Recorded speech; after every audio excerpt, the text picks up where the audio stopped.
So Beau DeMayo is suing Marvel, and it's not for what you think. If you guys don't know, Beau DeMayo was the creator of X-Men 97. And X-Men 97 went on to do great, was well reviewed, everyone loved it, but Beau was fired right before its release, and no one knew why. Well, Marvel recently put out a statement. This comes via, Friday, August 16th, basically explaining, hey, why we let Beau go, okay? And the reason being, according to Disney, the spokesperson, he sent nude photos, groped, emotionally and physically abused staffers. Now, let's go down for the details before we get to the lawsuit.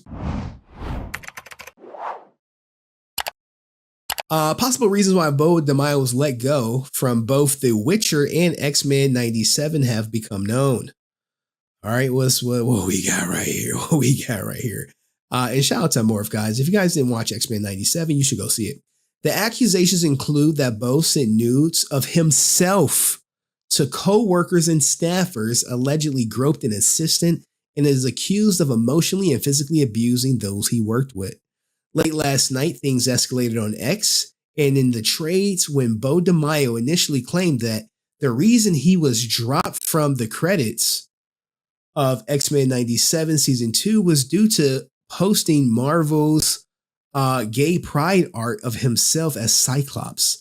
Marvel then responded through the trades, leading DeMayo to fire back on X, even going as to call Disney Plus a disaster. Oh, now here is the photo. Shout out to all you people who lusting over this picture of him. This is allegedly Beau DeMayo as Cyclops. All right, so here we go. Let's get into the gritty. The allegations include him sending inappropriate nude photos of himself to young male staffers. These photos allegedly depicted him wearing superhero costumes and striking suggestive poses intended as inspiration for the show. Despite being asked to stop, Snyder's sources claim DeMayo persisted, with one insider stating, if you are a guy who looked like they could be under 30 on that show, you would have his nudes whether you wanted them or not. Ooh, so he's sending pictures, I'm saying. Groped an assistant multiple times. Further accusations suggest that DeMayo also groped an assistant multiple times and exhibited both emotional and physical abuse towards staffers. Although the specific incidents were not detailed, similar behavior on The Witcher. Brad Winderbond criticized. Whoa. I didn't know about this Kevin Feige stuff. This is major. Snyder's report also notes that the decisions to hire DeMayo at Marvel has been criticized, with Brad Winderbond, the head of streaming, television, and animation, Marvel Studios, being singled out for not thoroughly investigating DeMayo's history. So basically, like, look, Brad, you had hired him, Brad. You didn't look into his past. Kevin Feige was uninvolved in the hiring process, and they stripped of EP credit, not writing credit. Snyder claims in response to the allegations, Marvel is reportedly stripping DeMayo of his executive producer credit for season 2 of X-Men 97, not his writing credit. So these are some heavy allegations. Now, what does he do? He fired back. He was like, no. He's suing their asses. So this is a quick lawsuit. We can get through it quickly. Beau DeMayo coming through here through his counsel, suing Marvel Animation Studios. This lawsuit was filed September 3rd. So 3 days ago, in the Los Angeles Superior Court. What does he want? He seeks judicial relief from an illegal non-disparagement provision that his former employer, Defendant Marvel Animation Studios, exacted upon his exit from the company. So basically, he has a non-disparagement clause. I mean, after you quit, you can't just be like, you work for me, you signed that shit. You can't be like, yo, Henry was a horrible boss. You can't say that. Similar to what's happening with Mr. Beast right now. DeMayo, who intends to detail his prior employment with Marvel via OnlyFans, I don't like this, bore witness to and endured rampant discriminatory and harassing conduct during his years-long tenure with the company. Now, when you say discriminatory, this is going to come up later. Well aware DeMayo possessed copious knowledge regarding Marvel's illicit and unsafe employment practices, the company sought to silence DeMayo as part of his forced ouster.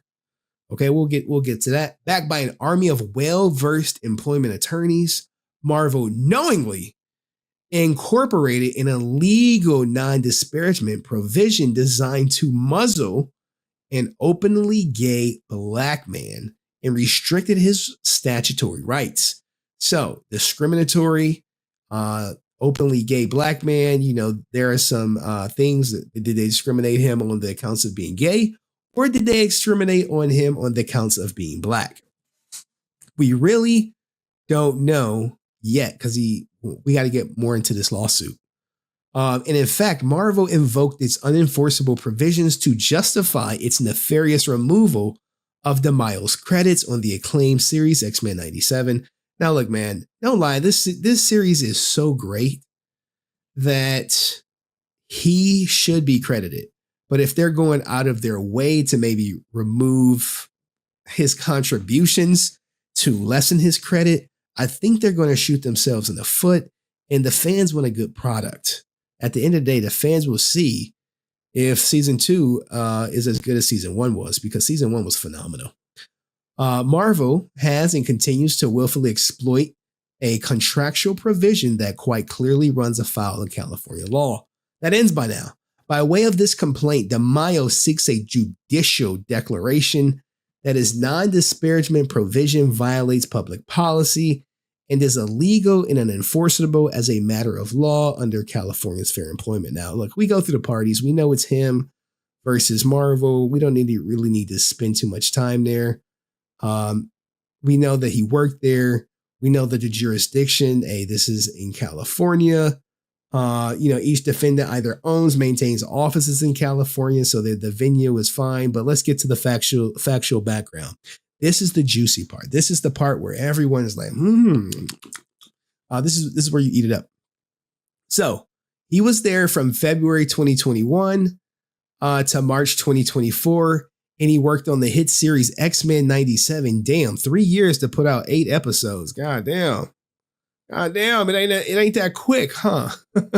Acting as executive producer, showrunner, and head writer for the series. He was so ingrained in this. It's all him. He even put himself in there. From May 22nd through September 22nd, DeMayo simultaneously worked on Marvel's live action film Blade too. Damn, he worked on Blade? Oh man, they had so many people coming through working on Blade. It's unreal. On or about March 5th, 2024, Marvel terminated DeMayo's employment. DeMayo, accused of misconduct, was never provided a full and fair investigation prior to his discharge. Well, Marvel came out and said they conducted an investigation.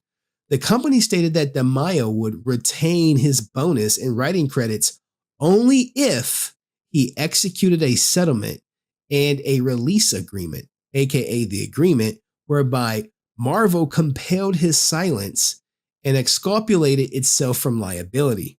So basically, this severance package, you can say he signed under duress per se. I mean, I don't know, man. I don't know how it works. Like if he quits, shouldn't he still get the bonus either way? But the bonus is the incentive to sign. The writing credit is the incentive to sign. Just 3 days after his termination and receipt of the agreement, Marvel threatened to remove DeMayo's credits less his immediate signature. So under duress, DeMayo capitulated.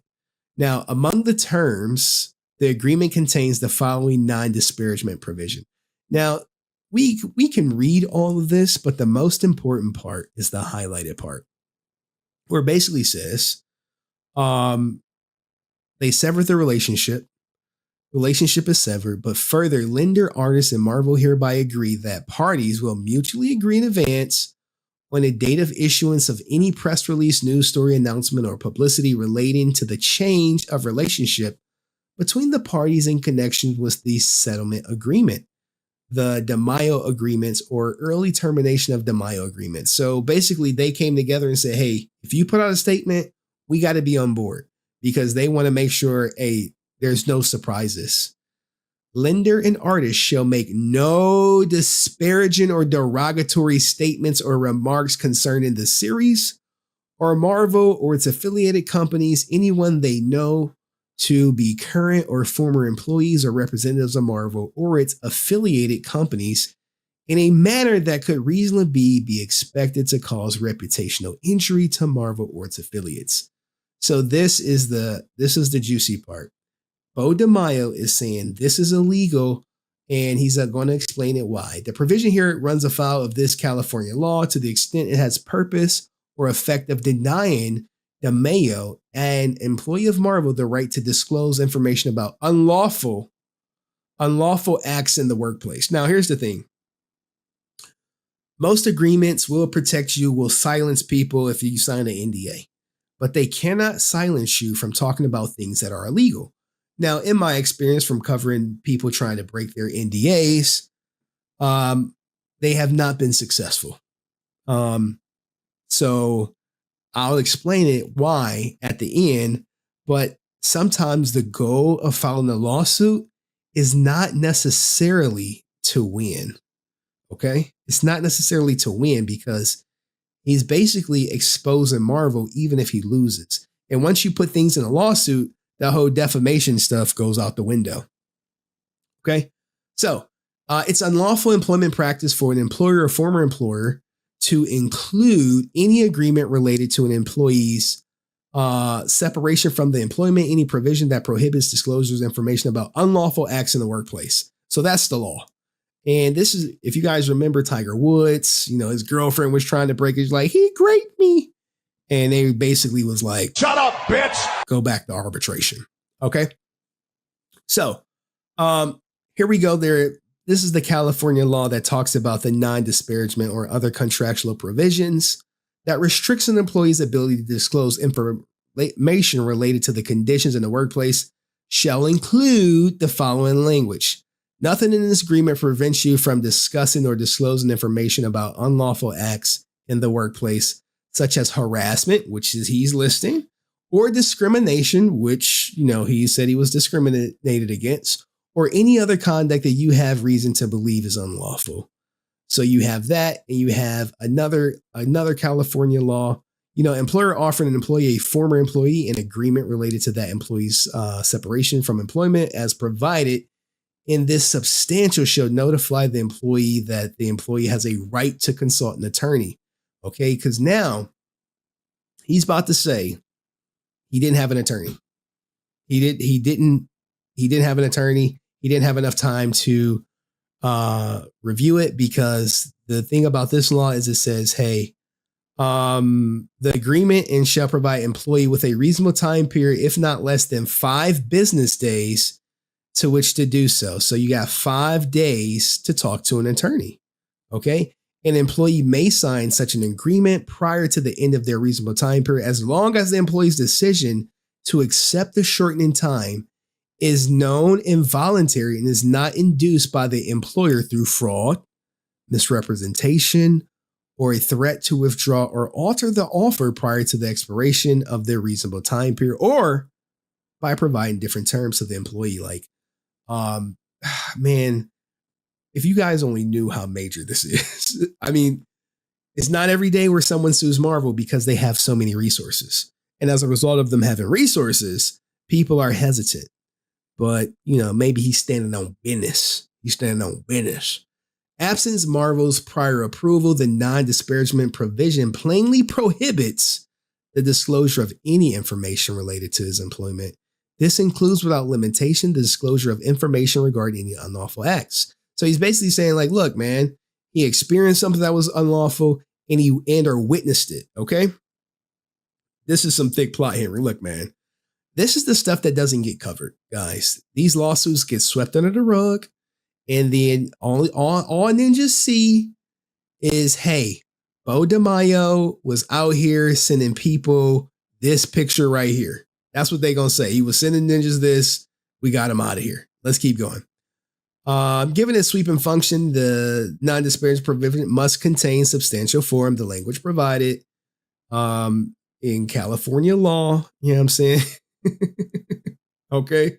Any provision that violates paragraph 1 is against public policy and shall be unenforceable. Because remember, he want to go put this shit on OnlyFans. Okay, nevertheless, Marvel and its ensemble of employment attorneys coerced DeMayo to sign a provision that they knew would be unlawful.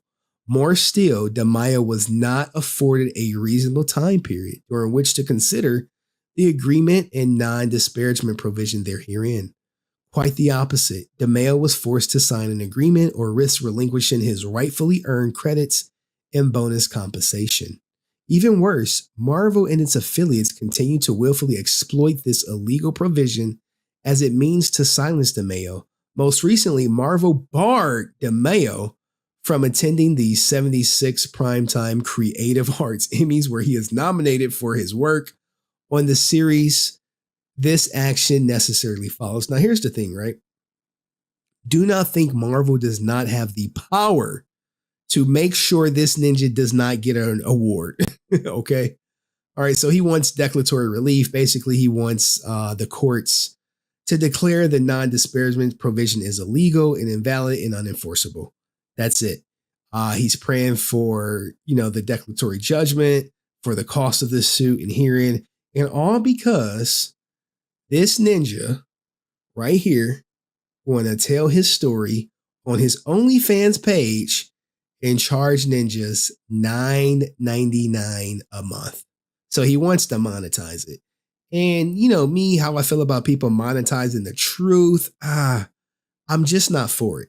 If you for the people and you truly want to expose someone, you put that shit out for free. But, he can't do it until this lawsuit gets ruled upon, because he could potentially be in breach of contract. But what's likely going to happen is Marvel is going to respond and says, hey, he signed an arbitration clause. This needs to go through arbitration. And that's going to be their response. And they may throw in something there like, oh, everything we did was legal. Nothing happened, but we really need to enforce the arbitration clause. But this is something that's going to get clipped and I'm going to keep my eye on. All right, cool. What do you think of the lawsuit? Let me know, like, subscribe, and I'll see you next video. Peace.